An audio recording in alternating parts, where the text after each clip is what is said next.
أعوذ بالله من الشيطان الرجيم بسم الله الرحمن الرحيم تبارك الذي بيده الملك وهو على كل شيء قدير الذي خلق الموت والحياة ليبلوكم أيكم أحسن أملا وهو العزيز الغفور الذي خلق 7 سماوات طباقا ما ترى في خلق الرحمن من تفاوت فارجع البصر هل ترى من فطور ثم ارجع البصر كرتين ينقلب إليك البصر خاسئا وهو حسير ولقد زينا السماء الدنيا بمصابيح وجعلناها رجوما للشياطين وأعتدنا لهم عذاب السعير وللذين كفروا بربهم عذاب جهنم وبئس المصير إذا ألقوا فيها سمعوا لها شهيقا وهي تفور تكاد تميز من الغيظ كلما ألقي فيها فوج سألهم خزنتها ألم يأتكم نذير قالوا بلى قد جاءنا نذير فكذبنا وقلنا ما نزل الله من شيء إن أنتم إلا في ضلال كبير وقالوا لو كنا نسمع أو نعقل ما كنا في أصحاب السعير فاعترفوا بذنبهم فسحقا لأصحاب السعير إن الذين يخشون ربهم بالغيب لهم مغفرة وأجر كبير وأسروا قولكم أو اجهروا به إنه عليم بذات الصدور ألا يعلم من خلق وهو اللطيف الخبير هو الذي جعل لكم الأرض ذلولا فامشوا في مناكبها وكلوا من رزقه وإليه النشور أأمنتم من في السماء أن يخسف بكم الأرض فإذا هي تمور أم أمنتم من في السماء أن يرسل عليكم حاسبا فستعلمون كيف نذير ولقد كذب الذين من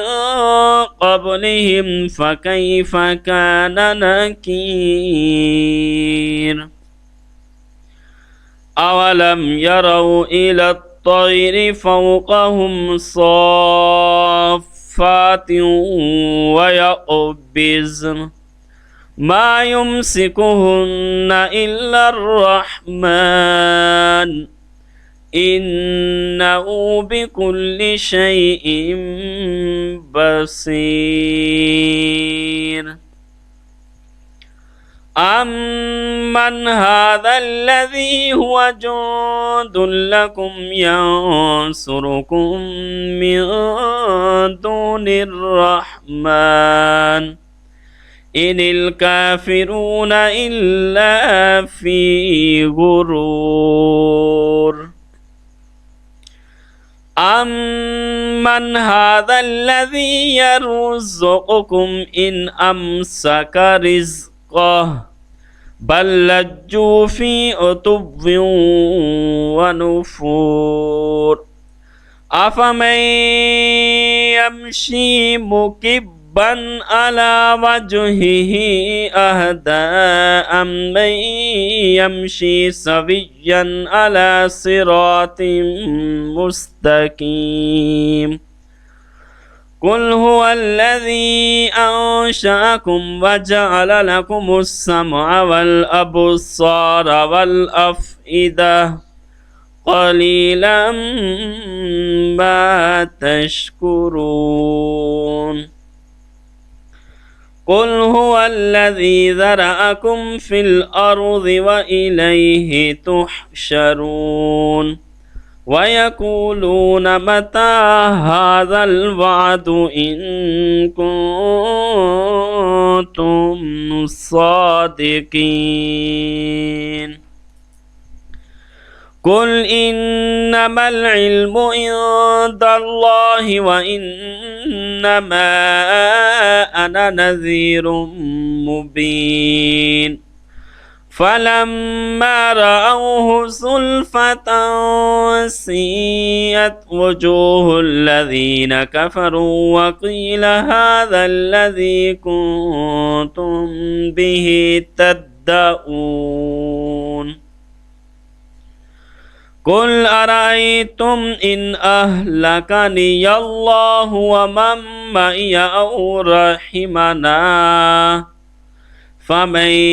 يجير الكافرين من عذاب أليم قل هو الرحمن آمنا به وعليه توكلنا فستعلمون من هو في ضلال مبين قل أرأيتم إن أصبح ماؤكم غورا فمن يأتيكم بماء معين أعوذ بالله من الشيطان الرجيم بسم الله الرحمن الرحيم ياسين والقرآن الحكيم إنك لمن المرسلين على صراط مستقيم تنزيل العزيز الرحيم لتنذر قوما ما أنذر آباؤهم فهم غافلون لقد حق القول على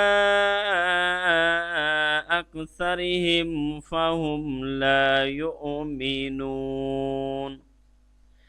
إن إنا جعلنا في أعناقهم أغلالا فهي إلى الأذقان فهم مقمحون وجعلنا من بين أيديهم سدا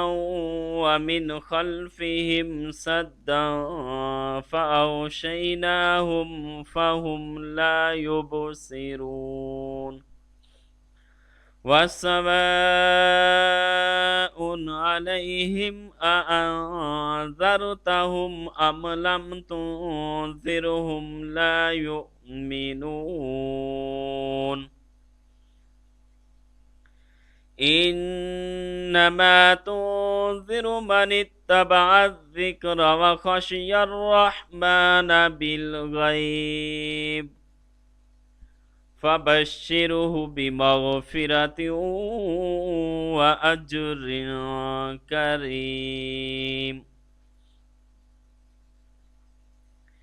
إنا نحن نحيي الموتى ونكتب ما قدموا وآثارهم وكل شيء أحصيناه في إمام مبين واضرب لهم مثلا أصحاب القرية إذ جاءها المرسلون إذ أرسلنا إليهم اثنين فكذبوهما فعززنا بثالث فقالوا إنا إليكم مرسلون قالوا ما أنتم إلا بشر مثلنا وما أنزل الرحمن من شيء إن أنتم إلا تكذبون قالوا ربنا يعلم إنا إليكم لمرسلون وما علينا إلا البلاغ المبين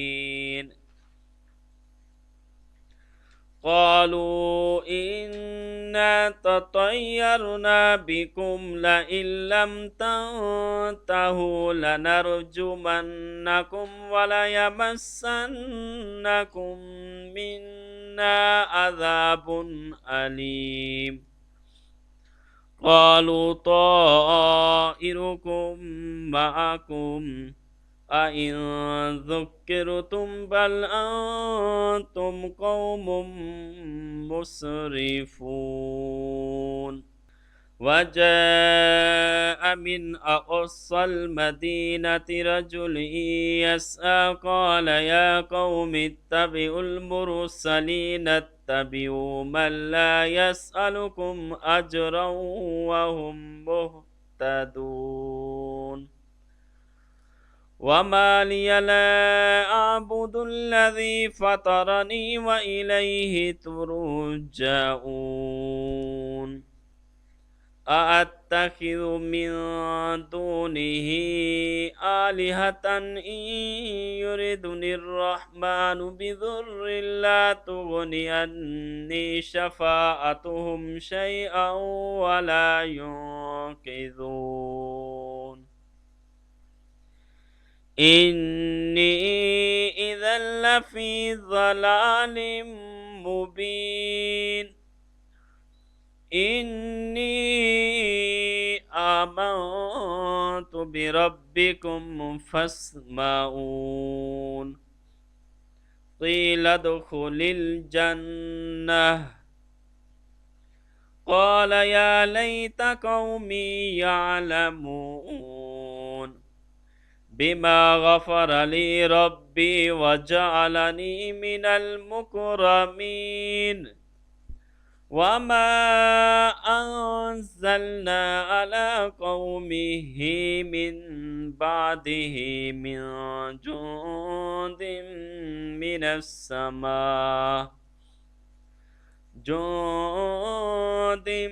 من السماء وما كنا منزلين إن كانت إلا صيحة واحدة فإذا هم خامدون يا حسرة على العباد ما يأتيهم من رسول إلا كانوا به يستهزئون ألم يروا كم أهلكنا قبلهم من القرون أنهم إليهم لا يرجعون وإن كل لما جميع لدينا محضرون وآية لهم الأرض الميتة وأحييناها وأخرجنا منها حبا فمنه يأكلون وجعلنا فيها جنات من نخيل وأعناب وفجرنا فيها من العيون ليأكلوا من ثمره وما عملته أيديهم أفلا يشكرون سبحان الذي خلق الأزواج كلها مما تنبت الأرض ومن أنفسهم ومما لا يعلمون وآية لهم الليل نسلخ منه النهار فإذا هم مظلمون والشمس تجري لمستقر لها ذلك تقدير العزيز العليم والقمر قدرناه منازل حتى عاد كالأرجون القديم لا الشمس ينبغي لها أن تدرك القمر ولا الليل سابق النهار وكل في فلك يسبحون وآية لهم أنا حملنا ذريتهم في الفلك المشحون وخلقنا لهم من مثله ما يركبون وإن نشأ نغرقهم فلا صريخ لهم ولا هم ينقذون إلا رحمة منا ومتاعا إلى حين وإذا قيل لهم اتقوا ما بين أيديكم وما خلفكم لعلكم ترحمون وما تأتيهم من آية من آيات ربهم إلا كانوا عنها معرضين وإذا قيل لهم أنفقوا مما رزقكم الله قال الذين كفروا للذين آمنوا أنطعم من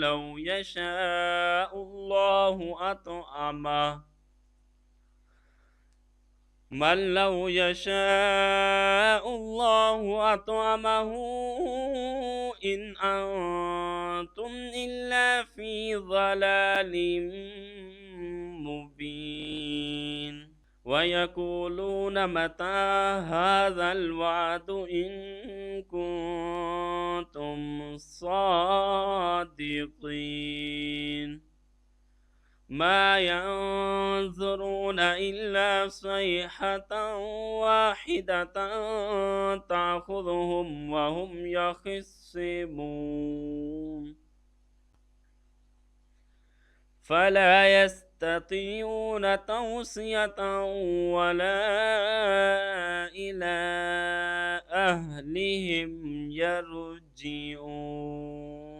ونفخ في الصور فإذا هم من الأجداث إلى ربهم ينسلون قالوا يا ويلنا من بعثنا من مرقدنا هذا ما وعد الرحمن وصدق المرسلون إن كانت إلا صيحة واحدة فإذا هم جميع لدينا محضرون فاليوم لا تظلم نفس شيئا ولا تجزون إلا ما كنتم تعملون إن أصحاب الجنة اليوم في شغل فاكهون هم وأزواجهم في ظلال على الأرائك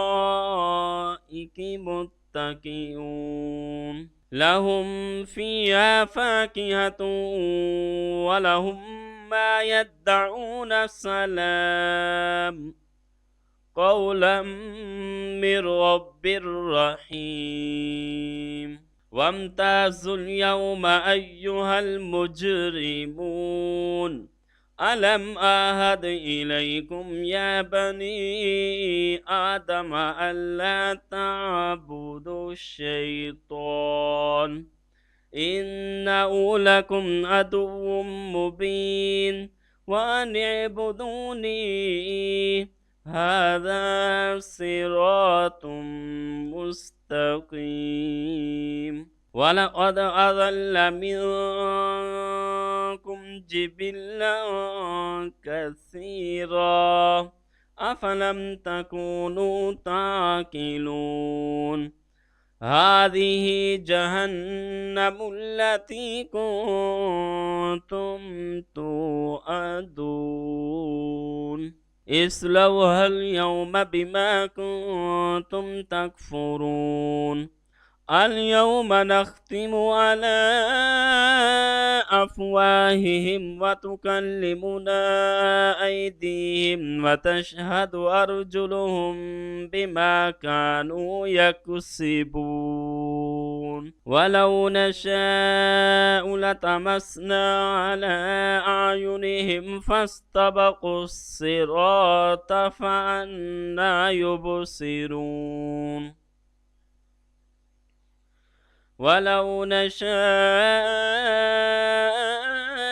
لمسخناهم على مكانتهم فما استطاعوا مضيا ولا يرجعون ومن نؤمره ننكسه في الخلق أفلا يعقلون وما علمناه الشعر وما ينبغي له إن هو إلا ذكر وقرآن مبين لينذر من كان حيا ويحق القول على الكافرين أولم يروا أنا خلقنا لهم مما عملت أيدينا أنعاما فهم لها مالكون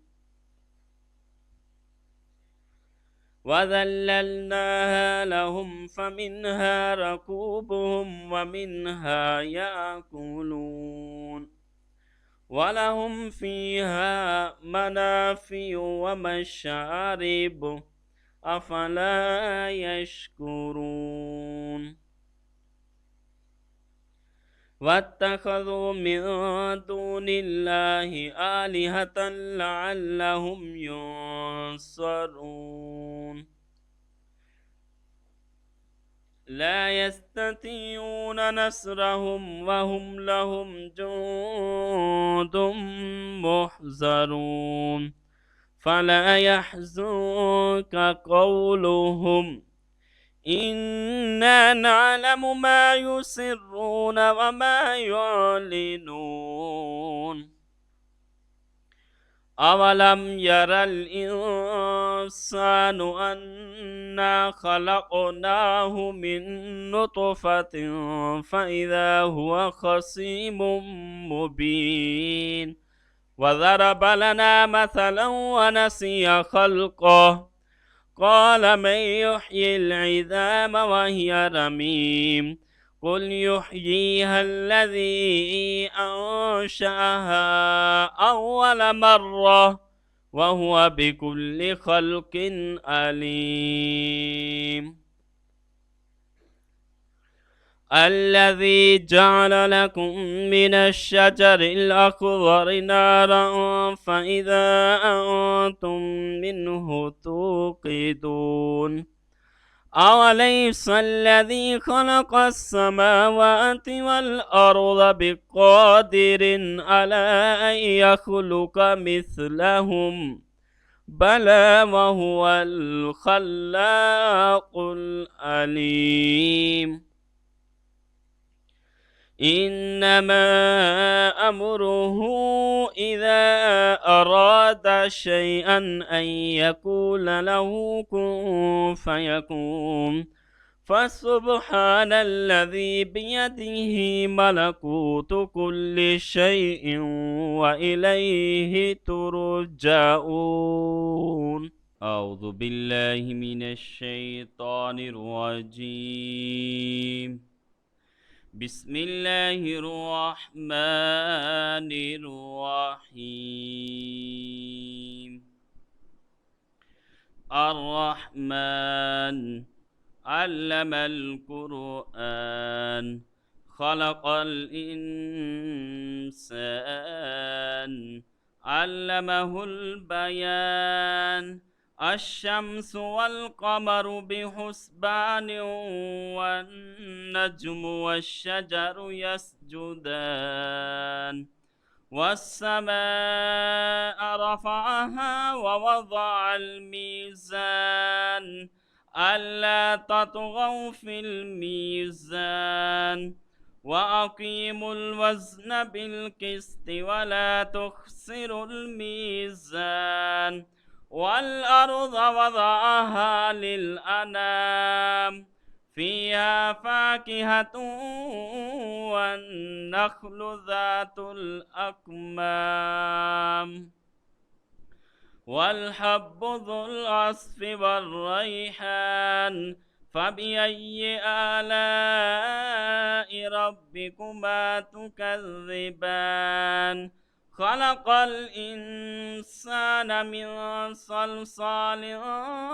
كالفخار وخلق الجن من مارج من نار فبأي آلاء ربكما تكذبان رب المشرقين ورب المغربين فبأي آلاء ربكما تكذبان مرج البحرين يلتقيان بينهما برزخ لا يبغيان فبأي آلاء ربكما تكذبان يخرج منهما اللؤلؤ والمرجان فبأي آلاء ربكما تكذبان وله الجوار المنشآت في البحر كالأعلام فبأي آلاء ربكما تكذبان كل من عليها فان ويبقى وجه ربك ذو الجلال والإكرام فبأي آلاء ربكما تكذبان يسأله من في السماوات والأرض كل يوم هو في شأن فبأي آلاء ربكما تكذبان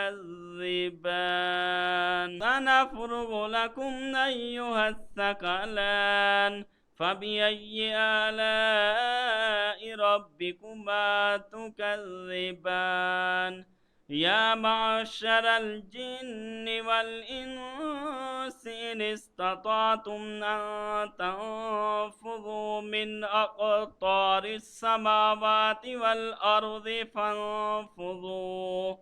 لا تنفذون إلا بسلطان فبأي آلاء ربكما تكذبان يرسل عليكما شواظ من نار ونحاس فلا تنتصران فبأي آلاء ربكما تكذبان فإذا انشقت السماء فكانت وردة كالدهان فبأي آلاء ربكما تكذبان فيومئذ لا يسأل عن ذنبه إنس ولا جان فبأي آلاء ربكما تكذبان يعرف المجرمون بسيماهم فيؤخذ بالنواصي والأقدام فبأي آلاء ربكما تكذبان هذه جهنم التي يكذب بها المجرمون يطوفون بينها وبين حميم آن فبأي آلاء ربكما تكذبان ولمن خاف مقام ربه جنتان فبأي آلاء ربكما تكذبان ذواتا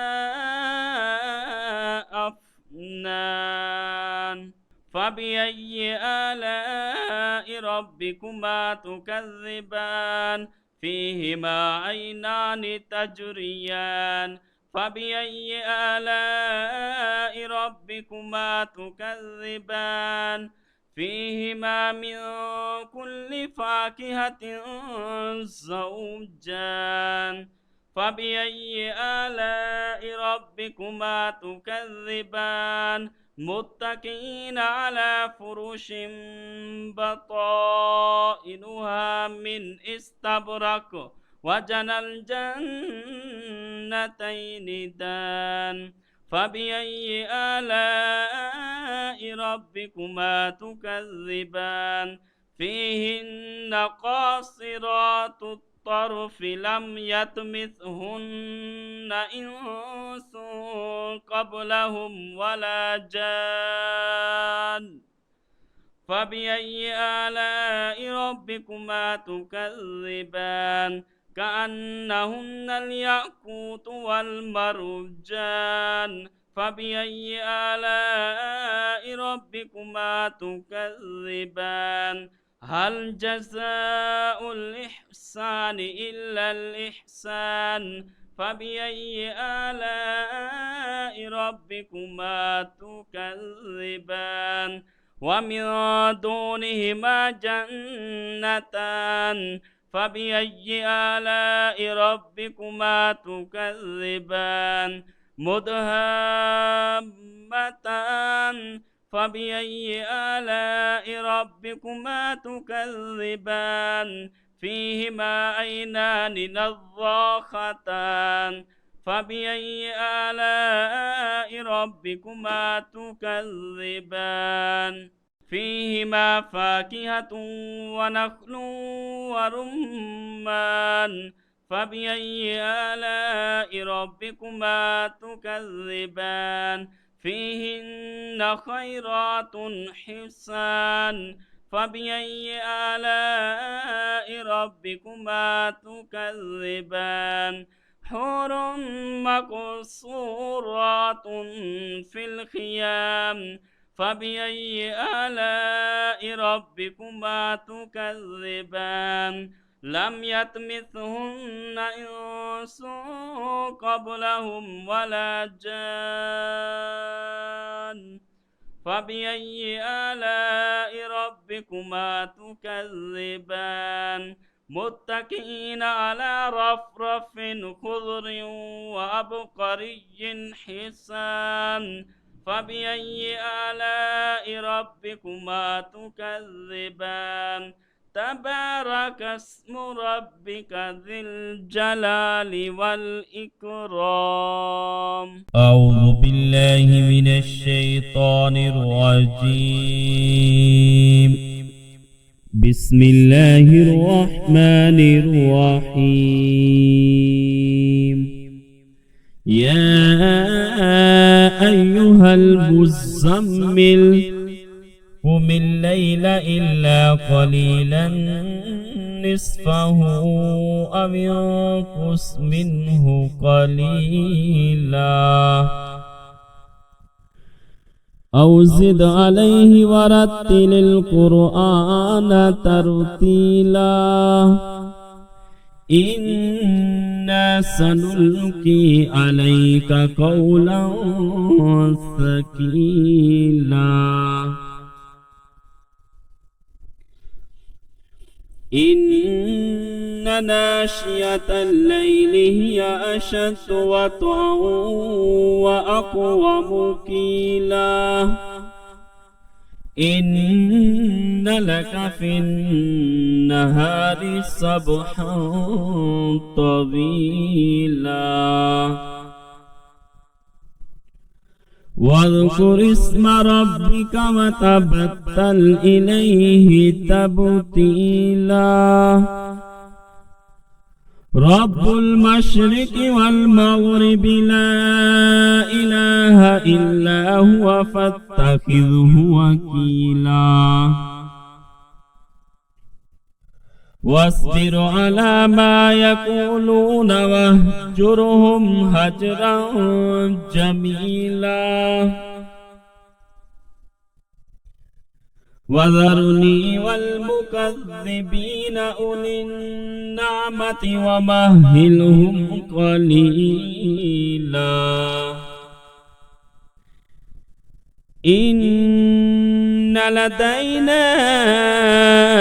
أنكالا وجحيما وطعاما ذا غصة وعذابا أليما يوم ترجف الأرض والجبال وكانت الجبال كثيبا مهيلا إنا أرسلنا إليكم رسولا شاهدا عليكم كما أرسلنا إلى فرعون رسولا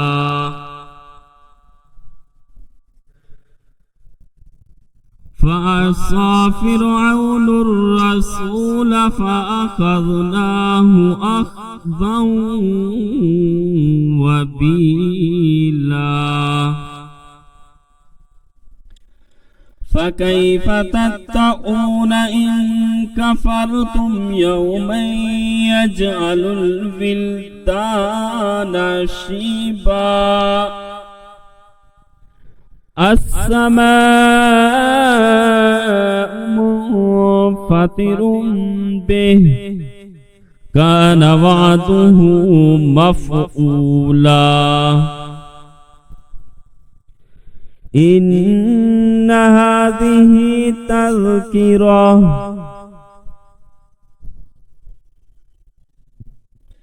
فمن شاء اتخذ إلى ربه سبيلا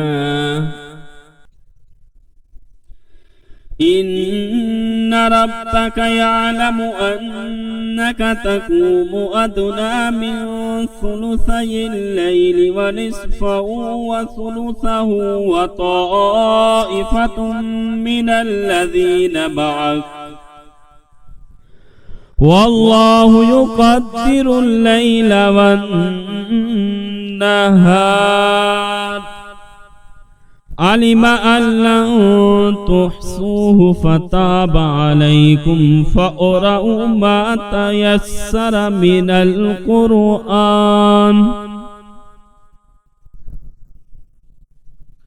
علم أن سيكون منكم مرضى وآخرون يضربون في الأرض يبتغون من فضل الله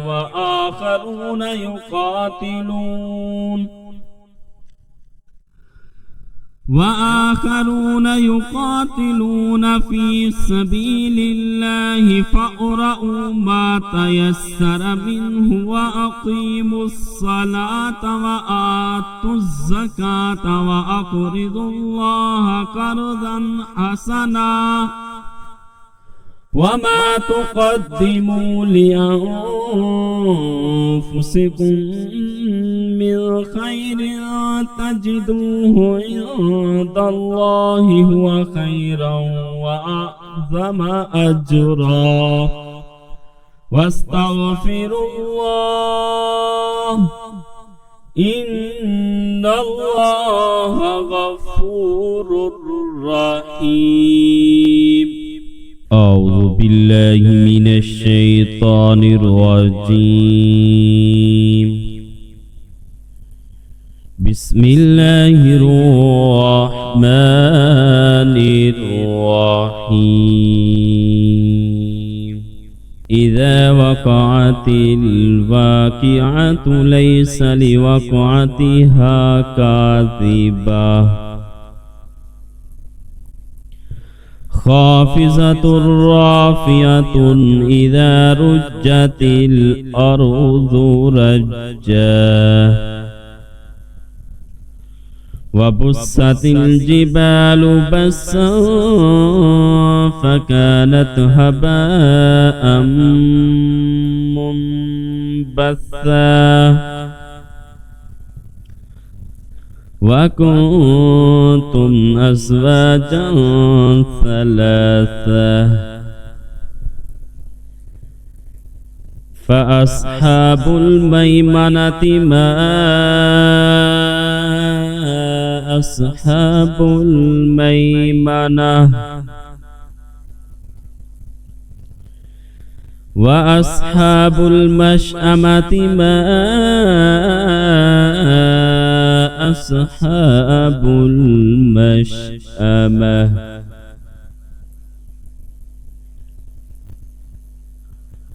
والسابقون السابقون أولئك المقربون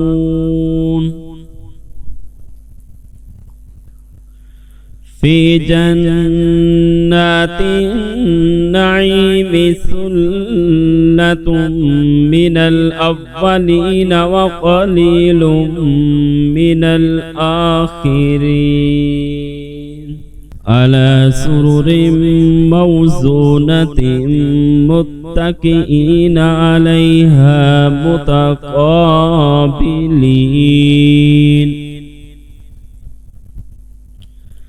يطوف عليهم ولدان مخلدون بأكواب وأباريق وكأس من معين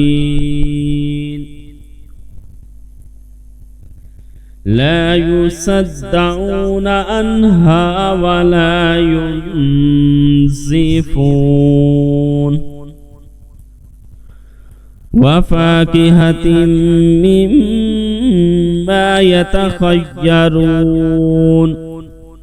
ولحم طير مما يشتهون وحور عين كأمثال لؤلؤ المكنون جزاء بما كانوا يعملون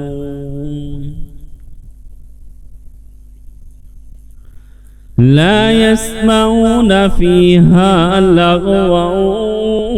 ولا تأثيما إلا قيلا سلاما سلاما وأصحاب اليمين ما أصحاب اليمين في صدر مخضود وطلح منضود وظل ممدود وماء مسكوب وفاكهة كثيرة لا مقطوعة ولا ممنوعة وفرش مرفوعة إنا أنشأناهن إنشاء فجعلناهن أبكارا عربا أترابا لأصحاب اليمين ثلة من الأولين وثلة من الآخرين وأصحاب الشمال ما أصحاب الشمال في سموم وحميم وظل من يحموم لا بارد ولا كريم إنهم كانوا قبل ذلك مترفين وكانوا يصرون على الحنث العظيم وكانوا يقولون أإذا متنا وكنا ترابا وإذا من أئنا لمبعوثون أو آباؤنا الأولون قل إن الأولين والآخرين لمجموعون إلى ميقات يوم معلوم ثم إنكم أيها الضالون المكذبون لآكلون من شجر من زقوم فمالئون منها البطون فشاربون عليه من الحميم فشاربون شرب الهيم هذا نزلهم يوم الدين نحن خلقناكم فلولا تصدقون أفرأيتم ما تمنون أأنتم تخلقونه أم نحن الخالقون نحن قدرنا بينكم الموت وما نحن بمسبوقين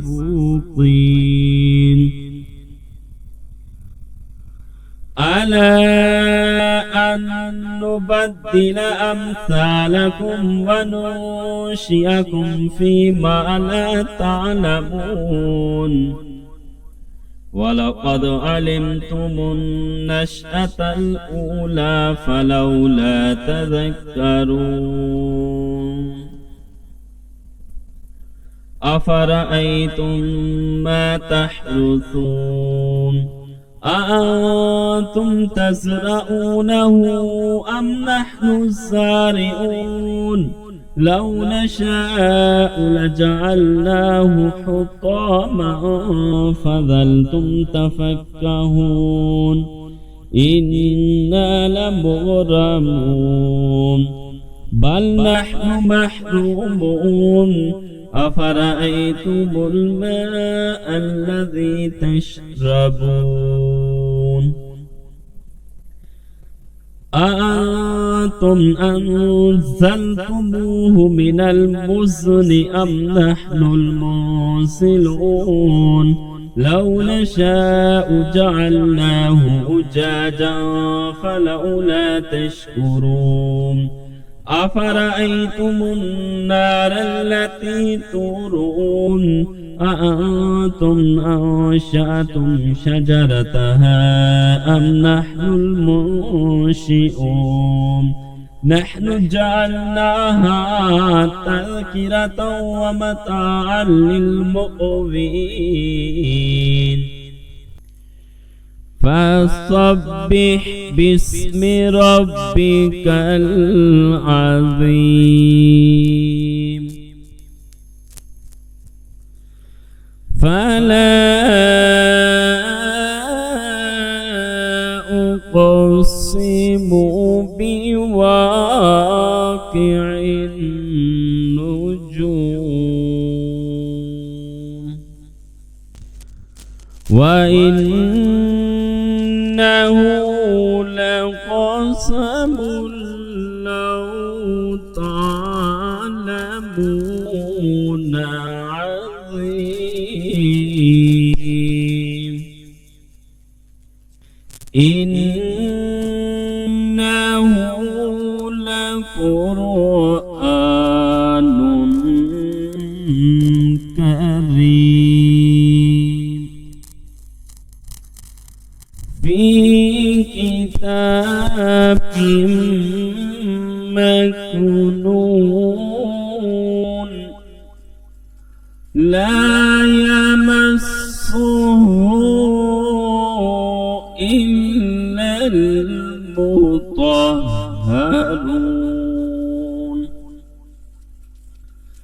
تنزيل من رب العالمين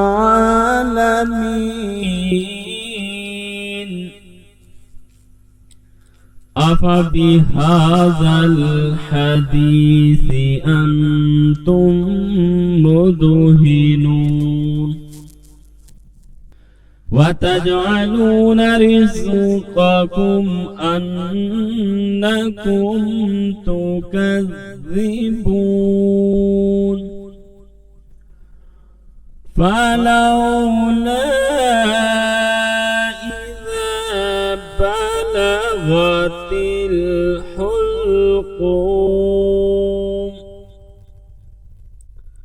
وأنتم حينئذ تنظرون ونحن أقرب إليه منكم ولكن لا تبصرون فلولا إن كنتم غير مدينين ترجعونها إن كنتم صادقين فأما إن كان من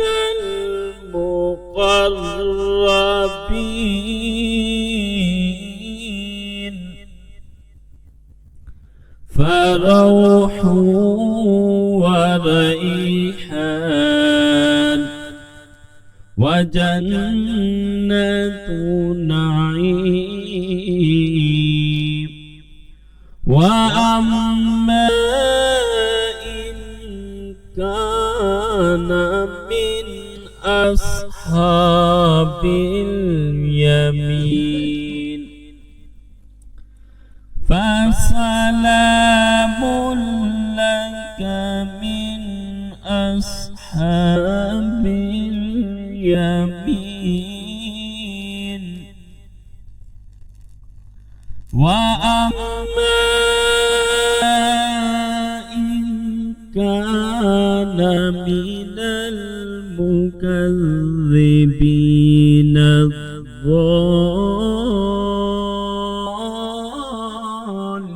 الضالين فنزل من حميم وتصلية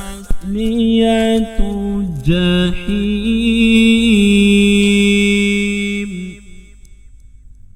إن هذا لهو حق اليقين فصبح باسم ربك العظيم